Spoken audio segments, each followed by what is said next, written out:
ಮೇಮರ್ಗಳು ಸಾಮಾನ್ಯ ಜನರು ಅಥವಾ ಸೆಲೆಬ್ರಿಟಿಗಳಿಗೆ ಸಂಬಂಧಿಸಿದ ವಿಡಿಯೋಗಳು ಮತ್ತು ಫೋಟೋಗಳನ್ನು ಮೀಮ್ಗಳಲ್ಲಿ ಬಳಸುತ್ತಾರೆಂಬುದು ನಿಮಗೆಲ್ಲರಿಗೂ ಗೊತ್ತೇ ಇದೆ.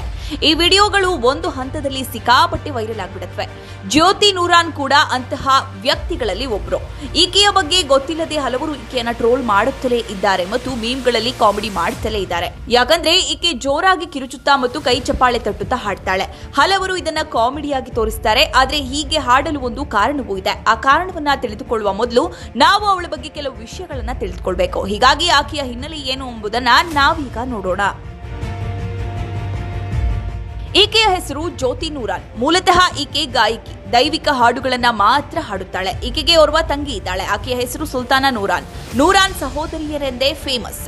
ಇಬ್ಬರು ಒಟ್ಟಿಗೆ ಆಧ್ಯಾತ್ಮಿಕ ಹಾಡುಗಳನ್ನ ಮಾತ್ರ ಹಾಡ್ತಾರೆ. ಇಬ್ಬರು ಕೂಡ ಸಂಗೀತ ಕುಟುಂಬದಿಂದ ಬಂದವರು. ತಲೆಮಾರುಗಳಿಂದಲೂ ಆಧ್ಯಾತ್ಮಿಕ ಹಾಡುಗಳನ್ನ ಹಾಡ್ತಾ ಬರ್ತಾ ಇದ್ದಾರೆ. ಈ ಸಹೋದರಿಯರು ಗಾಯನವನ್ನೇ ತಮ್ಮ ವೃತ್ತಿಯಾಗಿ ಆರಿಸಿಕೊಂಡಿದ್ದಾರೆ. ಆದ್ರೆ ಸಿನಿಮಾ ಹಾಡುಗಳನ್ನ ಹಾಡಿದ್ರೆ ಕೈ ತುಂಬಾ ಹಣ ಸಿಗುತ್ತದೆ ಎಂಬ ಆಸೆಯಿಂದ ಆ ದಾರಿಗೆ ಹೋಗಲಿಲ್ಲ. ಅಪ್ಪನಿಗೆ ಕೊಟ್ಟ ಮಾತನ್ನ ಪಾಲಿಸುತ್ತಾ ದೇವರಿಗೆ ಸಂಬಂಧಿಸಿದ ಹಾಡುಗಳನ್ನೇ ಹಾಡುತ್ತಿದ್ದಾರೆ. ನೂರಾನ್ ಸಹೋದರಿಯರು ಪಂಜಾಬ್ ರಾಜ್ಯದ ಜಲಂಧರ್ ಗ್ರಾಮಕ್ಕೆ ಸೇರಿದವರು. 10 ವರ್ಷಗಳ ಕಾಲ ತಮ್ಮ ತಂದೆಯಿಂದ ಆಧ್ಯಾತ್ಮಿಕ ಹಾಡುಗಳನ್ನು ಹಾಡಲು ಕಲಿತರು.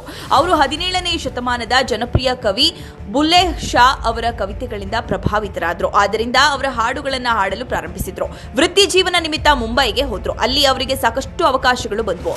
MTVಯಲ್ಲಿ ಸೌಂಡ್ ಟ್ರೆಂಡ್ ಶೋನಲ್ಲಿ ತುಂಗ್ ತುಂಗ್ ಹಾಡನ್ನ ಪ್ರದರ್ಶಿಸಲಾಯಿತು. ಇದರೊಂದಿಗೆ ಅವರು ಒಮ್ಮೆಗೆ ಜನಪ್ರಿಯರಾದರು. ಪಂಜಾಬಿ ಮತ್ತು ಭಾರತೀಯ ಸಂಗೀತ ಉದ್ಯಮದಲ್ಲಿ ಅನೇಕ ಹಾಡುಗಳೊಂದಿಗೆ ಪ್ರಸಿದ್ಧರಾದರು. ಅವರ ವೃತ್ತಿ ಜೀವನದ ಆರಂಭಿಕ ದಿನಗಳಲ್ಲಿ ಆರ್ಥಿಕ ತೊಂದರೆಗಳನ್ನ ಎದುರಿಸಿದ್ರು. ಆದ್ರೂ ಹಿಂದೆ ಸರಿಲಿಲ್ಲ.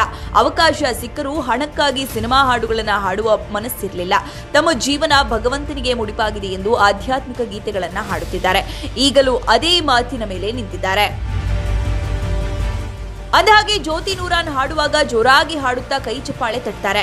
ಏಕೆಂದ್ರೆ ಹೀಗೆ ಹಾಡೋದ್ರಿಂದ ಅವರಿಗೆ ಶಕ್ತಿ ಬರುತ್ತದೆ. ತಾಸುಗಟ್ಟಲೆ ಲೈವ್ ಆಗಿ ಹಾಡುತ್ತಿರಬೇಕು. ಅಲ್ಲದೆ ತಮಗೂ ತಮ್ಮ ಪಕ್ಕದಲ್ಲಿದ್ದ ಸಂಗೀತಗಾರರಿಗೂ ಉತ್ಸಾಹ ಚೈತನ್ಯ ತುಂಬಲು ಹೀಗೆ ಕೂಗಿ ಚಪ್ಪಾಳೆ ತಟ್ತಾರೆ. ಇದು ಅನೇಕ ಸಂಗೀತಗಾರರಲ್ಲಿ ಸಾಮಾನ್ಯವಾಗಿದೆ. ಹೀಗೆ ಹಾಡುವುದು, ಚಪ್ಪಾಳೆ ತಟ್ಟುವುದು ಹಾಡುಗಾರರಿಗೆ, ಸಂಗೀತಗಾರರಿಗೆ ಮತ್ತು ಕೇಳುಗರಿಗೆ ಉತ್ಸಾಹವನ್ನ ನೀಡುತ್ತದೆ. ಇದ್ಯಾವುದನ್ನು ತಿಳಿಯದೆ ಅನೇಕರು ಇದನ್ನ ಕಾಮಿಡಿಯಾಗಿ ಮೀಮ್ಗಳಲ್ಲಿ ಬಳಸ್ತಾ ಇದ್ದಾರೆ.